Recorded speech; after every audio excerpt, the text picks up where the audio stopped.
Hello everyone, this is John. It's so nice to see you here again. Today, I'm going to show you how to determine the shortest path between two locations on a map without modern tools.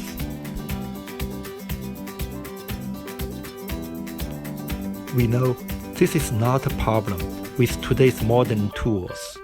For example, Google Maps or a GPS device can easily tell you the shortest or the best path between two locations.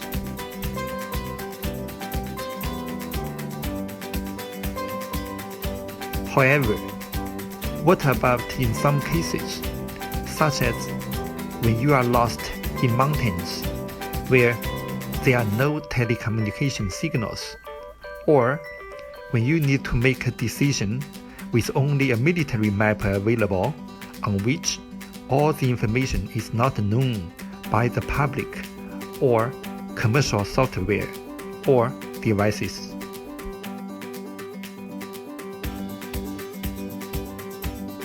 In these cases, how can we still simply determine the shortest path between two locations on a map?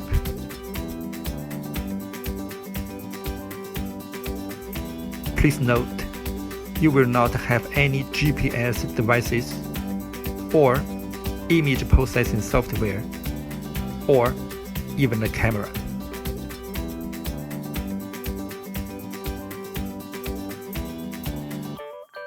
Okay, let me introduce you a simple but useful method to find out the shortest path with the map itself only.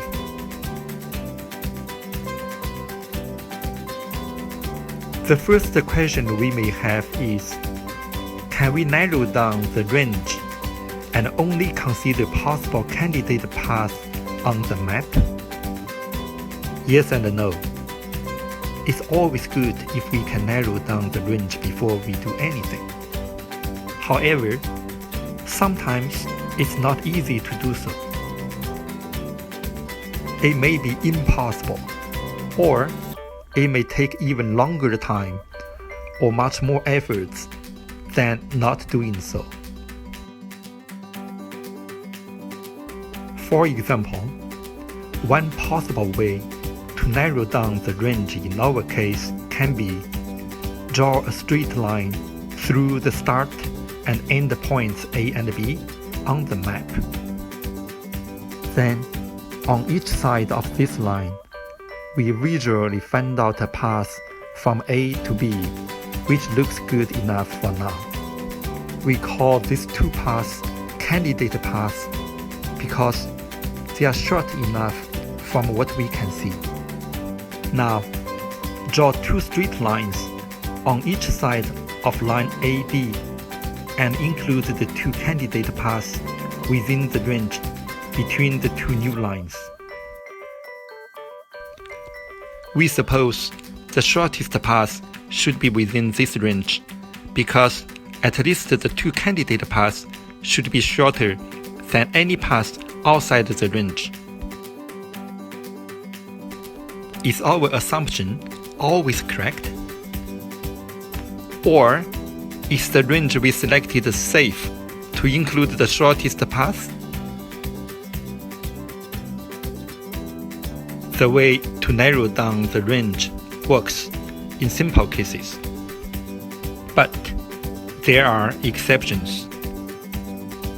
For example, the yellow path is shorter than the blue path because the most part of the path is almost a straight line from A to B with just a small part outside the selected range.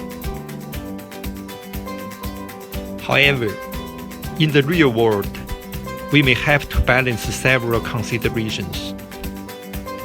If a smaller range can save us a lot of time and effort, then although we may miss the shortest path within the range, but an acceptable second shortest path is included, it will be still good to narrow down the range first. Alright, Now, let me introduce the method to find out the shortest path in a given range, either a smaller selected range or the entire range on the map.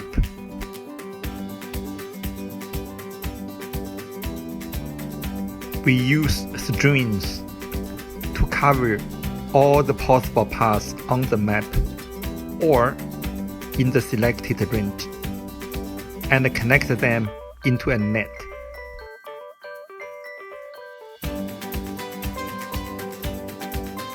Then we mark all the knots on the net so that we will know which knot on the net represents which intersection on the map when the net is taken away from the map.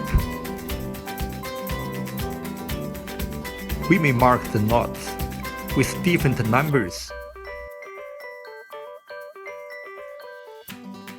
or we may mark the knots with different colors.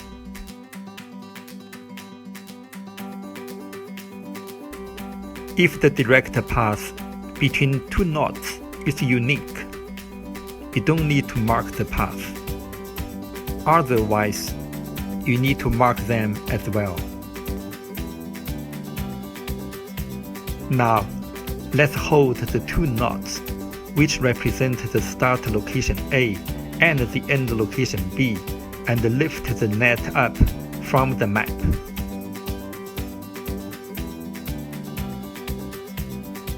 Then, we stretch the net until one path becomes straight.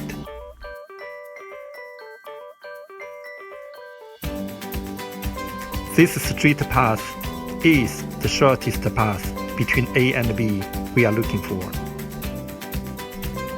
And the numbers or colors on the knots on this path tell us how to identify them on the net.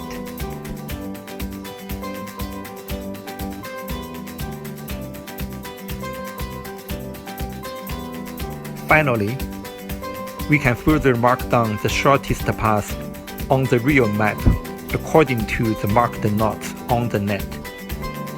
The problem has been solved.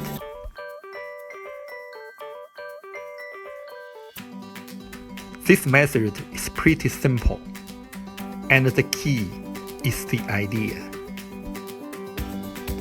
Not only in road maps, but this idea can also be applied in the modeling design of many other types of topological networks.